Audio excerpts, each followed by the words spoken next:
네, 이번에는 프로야구 소식 짚어보겠습니다. 마약류 관리법 위반 등의 혐의로 구속 기소된 전 프로야구 선수 오재원 씨가 현역 시절 몸담았던 두산 베어스 소속 후배 선수들에게 수면제 대리 처방을 강요하고 협박한 사실이 구단 자체 조사 결과를 통해 드러났다고 하는데요. 스포츠 춘추의 배지현 기자 연결해서 자세한 이야기 들어보도록 하겠습니다.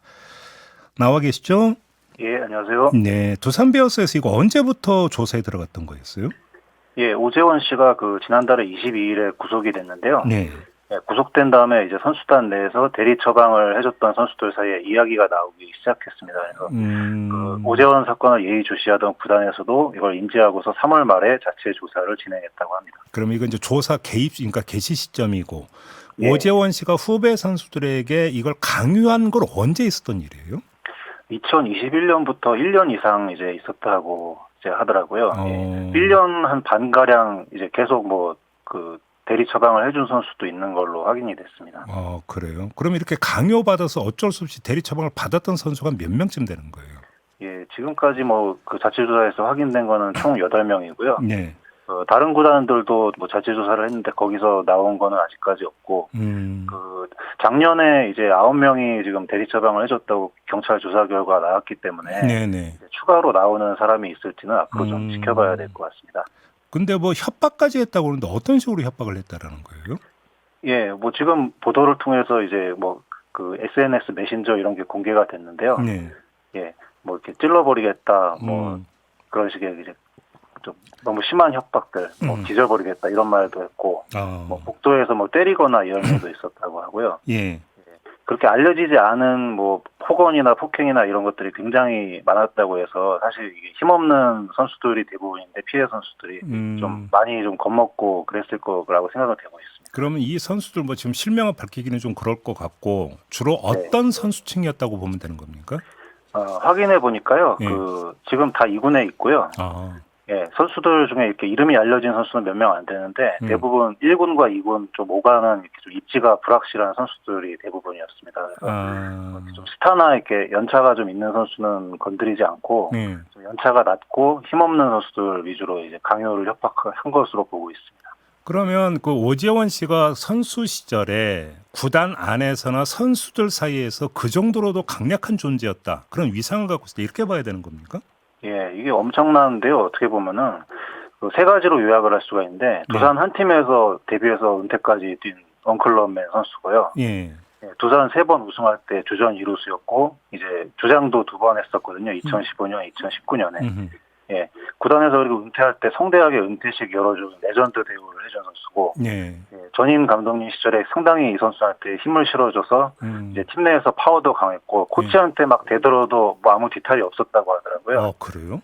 예, 이게 현역 시절에는 이게 좀 리더십이 강한 선수다 이렇게 포장이 되기도 했는데 최근에 이제 좀 실체가 이제 드러난 거죠. 그럼 여기서 이제 점검해야 될 게 그러면 이 사실을 구단이나 코치진은 정말 새까맣게 모르고 있었다고 봐야 되는 겁니까? 예, 저도 여러 가지로 확인을 했는데 해당 선수들 통해서 좀 확인을 해보니까 이걸 주변에 아예 얘기를 안 하거나 거의 누설이 안 되게 좀 했기 때문에 그 선수단 내에서 일부 인지한 사람도 있기는 하지만 구단에서 이걸 미리 사전에 알거나 이러지는 못했다고 하고 있습니다. 이거는 나중에 좀 더 이제 확인을 해봐야 될 부분이긴 한데, 예, 그러니까 고참 선수 중에서 이런 상담을 받은 경우는 있다고 하더라고요. 그 후배 선수한테 이렇게 오재원 선수가 요구를 하는데 어떻게 해야 되냐.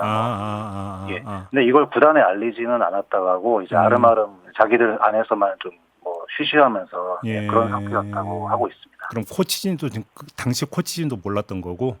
예, 그렇다고 두산에서는 주장을 하고 있습니다. 그래요? 그럼 아무튼 지금 이 사실이 자체 조사 결과 나왔는데 지금 두산의 지금 분위기는 어떻습니까? 예, 굉장히 충격받고 침통한 분위기인데요. 예. 보도가 나온 다음 날이죠. 화요일 날 두산 잠실야구장 가보니까 이제 분위기가 굉장히 무거웠고, 차분한 분위기에서 훈련을 하려고는 하지만 평소같이 웃음소리나 화이팅 외치고 이런 소리는 좀 들리지 않는 그런 분위기였습니다. 선수들도 신경은 쓰이는데 경기는 해야 되니까 이런 얘기들을 했고 박흥식 수석 코치와 주장 중심으로 좀 분위기를 다잡으려고 미팅을 하긴 했는데요. 예, 2군이 특히 좀 그 직격탄을 맞아가지고요. 2군도 분위기가 굉장히 좀 다운돼 있다고 하고, 예, 선수들 사이에서는 이제 본인이 앞으로 이제 어떻게 될지 모르니까 좀 걱정하고 두려워하는 뭐 그런 분위기라고 전해졌습니다. 그러면 그 오재원 씨가 선수 시절에 후배들에게 강요를 한 사실 말고 오재원 씨가 약물을 투여한 사실도 구단이나 코치진은 모르고 있었던 겁니까? 네, 그렇다고 하고 있습니다. 그러니까 수면제를 복용하는 뭐 잠을 잘 못 자고 이런 정도는 알고 있었다고 하는데요. 네. 예, 뭐 마약을 사용하고 뭐 대리 처방을 강요하고 이거는 좀 어떻게 보면 상상 밖의 영역이라 가지고 예, 저 선수 되게 튀는 선수고 좀 약간 특이하다. 뭐 그렇게 생각을 하고 하긴 했지만 마약 뭐 아니면 대리 처방 여기까지는 네. 인지하지 못한 영역이라고 그렇게 얘기하고 있습니다. 그러면 이 비슷한 사례가 그 오재원 씨나 두산으로 국한되지 않고 다른 구단이나 다른 선수로 혹시 그 확대될 가능성은 아예 없다고 봐도 되는 겁니까? 아, 그거는 이제 아직까지는 확인이 안 된 부분인데요. 예. 예, 현재까지 구단들 조사에서 뭐 추가로 나온 게 없기 때문에 예, 앞으로 나올 가능성이 아예 없다고 할 수는 없지만 오재원 선수 영향력이 사실 뭐 두산 팀 내에 좀 그친 그 부분이 있고요. 네. 다른 구단 선수들과의 관계가 그렇게 원활하진 않았던 걸로 알려져 있어요. 아, 예. 예. 그리고 다른 팀 선수에게 이런 부탁을 했다가 이제 소문이 날 우려가 있기 때문에 네. 주로 같은 팀 위주로 대상으로 삼은 걸로 보고 있습니다. 그러니까 뭐 꼭 대리 처방 강요 이런 것만이 아니라 약물 투여 같은 경우로 한정을 하더라도 혹시 오재원 씨가 구속된 후에 다른 구단에서도 자체 조사를 했다든지 혹시 이런 그 이야기는 없습니까? 예, 지금 한 다 대여섯 개 구단이 자체 조사를 했다고 하고요. 네, 네. 예. 아직 이 선수들이 그 전에도 보면은 자체 조사에서 말 안 하다가 나중에 뭐 드러나고 이런 경우들은 종종 있었기 때문에 예. 뭐 단언할 수는 없지만 예, 아직은 나오지 않았다. 예. 이게 현재까지 확인된 내용입니다. 그게 사실이어야 되는 거죠, 사실은. 그러길 바랍니다. 알겠습니다. 자, 오늘 말씀 여기까지 듣도록 하겠습니다. 고맙습니다. 네, 감사합니다. 네, 스포츠 춘추의 배지현 기자와 함께했습니다.